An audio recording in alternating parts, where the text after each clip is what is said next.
Guys, welcome back to IFX Academy daily analysis on pound USD. Guys, yesterday we were selling this from the resistance. As you can see, guys, we came back up again, touched the resistance, and down again.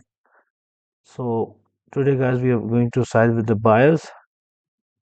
And for today, as long as we are above 1.31276, we will be seeing 1.31845, and we may gun higher for